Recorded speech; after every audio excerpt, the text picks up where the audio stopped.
la propagande est présente, y compris sur l'intelligence artificielle. Alors, j'ai testé tout à l'heure Perplexity pour lui poser la question de la légitimité des frappes israéliennes sur l'Iran. Et vous allez voir, les réponses sont marrantes. Avant que je vous parle de l'intelligence artificielle, je vais vous parler de l'inintelligence réelle, celle d'Emmanuel Macron, qui a dit que Israël avait le droit de se protéger et d'assurer sa sécurité. C'est Israël qui attaque en premier. L'Iran riposte, mais Macron a dit la meilleure défense c'est l'attaque. Peut-être il est fan de Luis Enrique, je ne sais pas. Pour contraster les paroles d'Emmanuel Macron, lui c'est Éric Danon, là, celui que je vous montre, ex-ambassadeur en Israël. Et pour vous situer qui est ce personnage, il n'y a pas longtemps, voici ce qu'il avait dit lors du meeting de la honte organisé par Elnet, le lobby, le groupe israélien, où était d'ailleurs présent Ben, le pompier, pyromane, patriote. Écoutez. Mais il leur manquait quelque chose.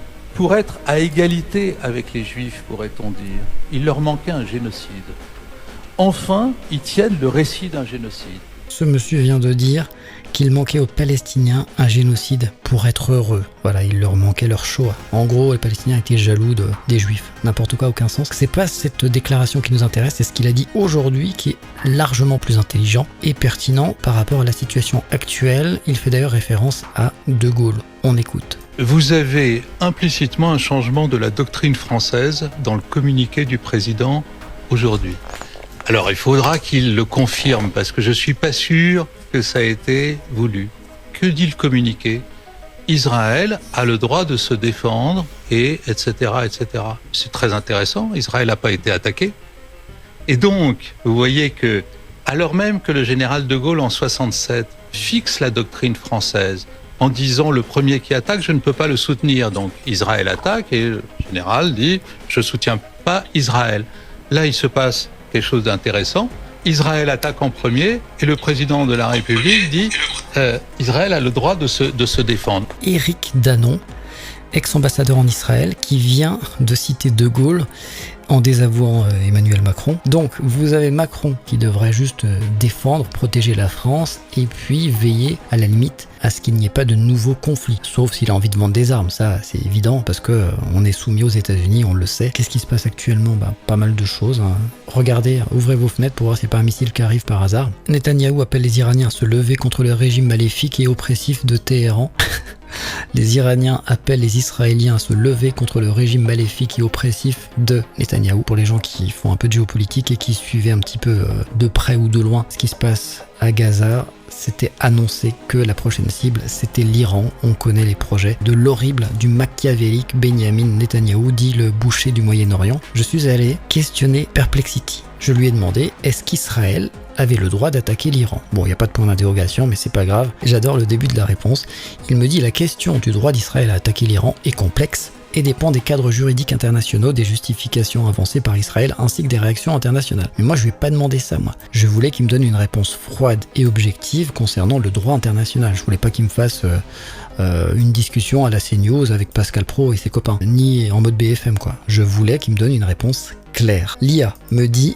En gros, il est dur de répondre à cette question et on dirait un politicien qui joue du violon et qui veut froisser personne. On lit ici que c'est presque légitime d'avoir attaqué parce qu'il y avait une menace iranienne. Mais ça, au final, c'est un argument d'Israël, c'est pas un argument objectif. Donc j'insiste, je lui dis factuellement, Israël n'a rien prouvé. C'est donc ce pays qui est dans l'illégalité et de ce fait, l'Iran a du point de vue du droit la possibilité de se défendre. Et là, encore une fois, il ne veut pas me répondre clairement. Il me dit la question de la légalité des frappes israéliennes contre l'Iran et du droit à la légitime défense iranien soulève des débats complexes. Mais moi, je veux pas un débat, je veux juste que tu me dises de façon froide et objective. Donc, il continue à jouer du violon et moi, je lui dis, écoute mon coco, tu vas pas me la faire à moi, j'en ai vu d'autres. Si tu dis que c'est complexe et que les points de vue sont divergents, on peut dire de même pour beaucoup de guerres, y compris concernant la Russie face à l'Ukraine. Je voulais voir s'il allait me dire que la Russie avait eu raison d'envahir l'Ukraine. Donc là, il me dit, oui, vous avez raison, la complexité juridique, blablabla. Et là, je lui demande d'être froid comme une intelligence artificielle. Je lui dis, donc, de façon froide et objective, en l'absence de preuves, si un État en attaque un autre, celui qui est attaqué a le droit international de son côté s'il se défend. Et là, enfin, il me répond, oui, de façon froide et objective selon le droit international. Si un État est attaqué par un autre sans preuve d'une menace réelle et imminente, l'État attaqué dispose du droit de se défendre en vertu de l'article 51 de la Charte des Nations Unies. Donc, aujourd'hui, l'Iran a le droit de se défendre. Macron, sa prise de position est hors la loi. Il ne se met pas du côté du droit international. Il se met du côté de son copain Benjamin. Je termine pour que vous ayez les différents arguments. Le principe général est que l'usage de la force est interdit sauf en cas de légitime défense face à une agression armée effective. Donc là, pour le coup, Israël ne peut pas dire qu'il se défendait parce qu'il n'y a pas eu d'agression d'une armée, c'était pas effectif, c'était potentiel dans leur tête, en dormant, ils faisaient des rêves ou des cauchemars. Et pour le coup, celui qui a attaqué de façon claire, il y a quand même des immeubles qui sont tombés, ils ont attaqué des civils, la légitime défense ne peut être invoquée de manière préventive, donc Israël ne peut pas dire que, comme Minority Report, on se défendait en prévision d'une attaque. Non, c'est pas en prévention, hein, c'est comme les antibiotiques, c'est pas automatique. Ou sur la base d'une menace hypothétique non prouvée.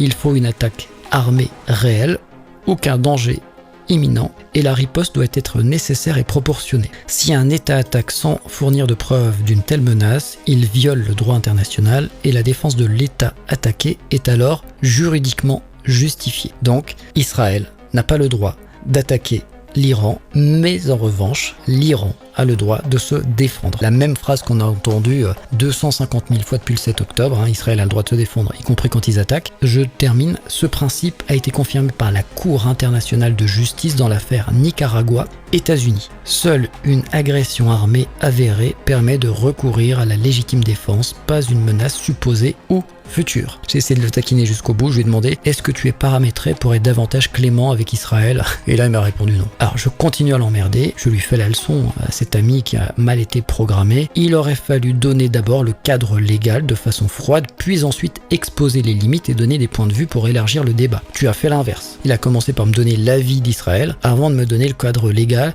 et de me dire que dans l'absolu, c'était illégal. Et là, il me répond « Vous avez raison, pour une analyse rigoureuse et structurée, il est préférable de présenter d'abord le cadre légal général, puis d'exposer ses limites et les différentes interprétations ou points de vue. Cela permet de clarifier les fondements juridiques avant d'aborder la complexité des situations réelles et des débats internationaux. » Voilà comment cela peut être formulé. Donc là, il reformule ce que je vous ai dit. Donc cadre légal international, limite et débat, et point de vue et élargissement du débat. Donc là, tu peux mettre des astérisques. Tu peux dire oui mais, tu peux dire ouais mais il paraîtrait que... Et de façon froide et objective, jusqu'à preuve du contraire, Israël attaque. Et donc, comme Israël a attaqué en premier, l'Iran a le droit international de son côté, mais vous allez voir qu'il ne suffit pas d'avoir le droit international de son côté, malheureusement, puisqu'il faut avoir les États-Unis de son côté. Et l'Iran n'a pas les États-Unis de son côté. Voilà, c'est la fin de l'histoire.